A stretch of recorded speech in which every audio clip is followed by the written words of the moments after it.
the cost of home ownership isn't rising with inflation. It is making it even harder for people to buy a home today, because not only do you have to pay these inflated prices and then borrow at 7-8%, but you have to pay insurance costs that have basically doubled over the last few years. You have to pay much higher maintenance costs. You have to pay higher local property taxes. I mean, everything related to buying a home is a lot more expensive. And of course, if you don't buy a home, if you rent, rents have gone way up, and there's no end in sight. They're going to keep on rising. Ladies and gentlemen, brace yourselves for a journey into the mystical realm of the financial future. Today, we summon the wisdom of the legendary Mr. Peter Schiff to unveil the arcane secrets of the upcoming housing market collapse. Is it true that renting is better than owning? Why does Peter proclaim that homes are a terrible investment? Are home prices destined to descend into the abyss? And what dark forces make Peter stand against U.S. stocks? Prepare to be captivated as we navigate through these mind-blowing revelations and uncover the truth that could change your financial destiny. This is the ultimate eye-opener you've been waiting for. Well, the government has totally screwed up the housing market. Prices for homes have been, artificially high for decades because of government subsidies. The government guarantees mortgages, and because of that, mortgages get made on much looser terms and get extended to far less creditworthy borrowers than would be the case in a free market. And in a free market, down payments might be 20%. But with the government, people could buy with nothing down or 3% or very low down payments. And in the free market, banks would be a lot more concerned about the ability to pay. But once the government guarantees the mortgage, no one cares if the homeowner can pay, because if he doesn't pay, the government will. So this has caused a lot of excess credit to be pushed into single-family housing, condos. People have bought homes that otherwise might have rented. And so more owner-occupied housing has been built than might otherwise have been built. We might have had more multifamily, more apartments, but the government, through subsidies, kind of pushed everybody into home ownership and pushed up the price of homes to the point that people were really stretching to borrow a lot of money to buy homes that they really couldn't afford. And so the market has been screwed up for a long time. Mortgage rates went down into the twos, and lots of people refinanced and now have these rates, super low rates, that will never really exist again, locked up.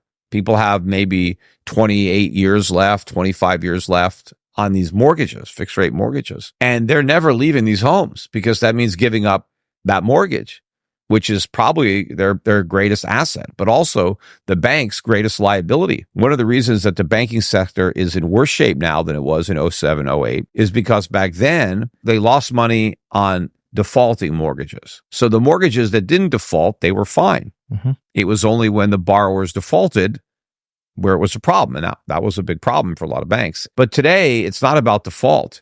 It's about every single mortgage that the bank owns, because it's losing money on even the good mortgages because they're underwater. They have a mortgage that pays them 3 or 4%, but the Fed funds rate is over 5%. You have all of these homeowners now that have locked in these low mortgages. They're not moving. That means those houses are really off the market. And if you want to buy a house now, there's not a lot of inventory, and there's not a lot of new construction because it costs a lot to build, with rising material costs, rising labor costs. And so people are stuck. Home prices are not falling, which they normally would, with a big rise in interest rates. Like we've seen, mortgage rates have gone from 3% to 8%. You would expect a big drop in home prices, but that hasn't happened because the homes are just not for sale. Well, I mean, it depends on your circumstances and where the home is located. But for a lot of people, and this has been the case for a long time, renting is a better option. Mm-hmm. Now, another thing that the government has done too, to push people into home ownership, which has helped screw up the market, is the tax consequences. The government gives you a tax write-off. If you buy a home, you can deduct your mortgage interest, but you can't deduct your rent if you rent a home. I mean, sometimes there's a a renter's credit. Some local governments give that, but there's much bigger government subsidies for buying a home rather than renting. And so that's caused people who might otherwise have been better off renting to buy instead because they're taking into account the tax benefits. But in the real economy, they should be renting. But in the economy created by government, they end up buying.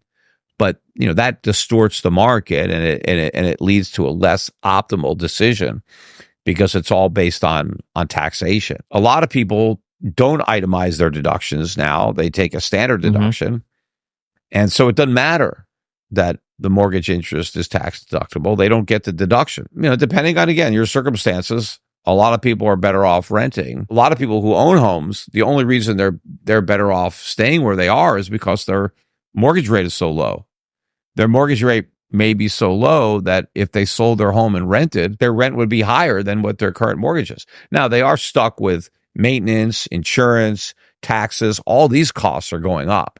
So it's not like the cost of home ownership isn't rising with inflation. It is, making it even harder for people to buy a home today, because not only do you have to pay these inflated prices and then borrow at 7-8%, but you have to pay insurance costs that have basically doubled over the last few years. You have to pay much higher maintenance costs. You have to pay higher local property taxes. I mean, everything related to buying a home is a lot more expensive. And of course, if you don't buy a home, if you rent, rents have gone way up and there's no end in sight. They're going to keep on rising. Why would you take any money that you have and pay off a sub 3% mortgage? Plus, you get the tax write-off potentially for that mortgage. So the real effective cost is probably below 2. Why would you do that when, you could take that exact same money, put it in the bank, get 5%, and then use that to pay your mortgage and have money left over? Or you could do something more productive than a 5% investment. You could buy, dividend paying stocks. Let's say the ones that we, manage in our portfolios. A lot of dividend paying stocks are paying 7, 8, 9, 10%. Plus, the stocks could appreciate over time. They probably will. So, instead of taking that money and paying off your mortgage, buy other assets. Worst case scenario, you could always rent out the house because you could probably charge in rent more than you're paying in mortgage. And so let your tenant pay your mortgage for you and keep the difference. Now, of course, you do have to pay property taxes, maintenance, insurance, but, you can build all that into the rent. In some markets, I think they will go down, even in nominal terms. But I think that there's going to be so much inflation that's going to continue to be created. It's going to be difficult to see a meaningful reduction in nominal housing prices. But in real terms, right, in terms of an ounce of gold, how many ounces will you need to buy the average home? There, I think you can see a crash in home prices. And I think you might be able to see the decline by just comparing the price of a house to what you pay for groceries, what you pay for electricity. There you might see, the house is actually a lot cheaper now compared to my grocery bill. But it doesn't mean that it's actually gone down. Stocks, especially U.S. stocks, are, I think, overvalued. So no, I would not just take the money I saved by renting and just buying overpriced stocks as opposed to overpriced real estate. So I think you have to be a lot more selective in the names that you invest in. And if you can't do your own homework, then hire somebody who can do it for you, like me or my company, Euro Pacific Asset Management. I mean, we find a lot of the values outside the U.S., the compelling stocks that we could buy at attractive prices, get good yields. But I also think that there's a major dollar decline coming, a potential dollar crisis. And so I want to be invested abroad. I want to be invested in countries that I think will have currencies that will rise in relation to the dollar. And I want to invest in companies that can thrive in an environment where the U.S. consumer is broke and no longer buying stuff. And there you have it, folks. The profound insights of Mr. Peter Schiff on the upcoming housing market collapse and why renting is better than owning. We've delved deep into why homes might just be a terrible investment and what the future holds for home prices. If you found this journey enlightening, make sure to like, subscribe, and hit that notification bell so you never miss a revelation. Share this video with those who need to hear the truth about the housing market. Until next time, stay curious, stay informed, and keep questioning the ordinary.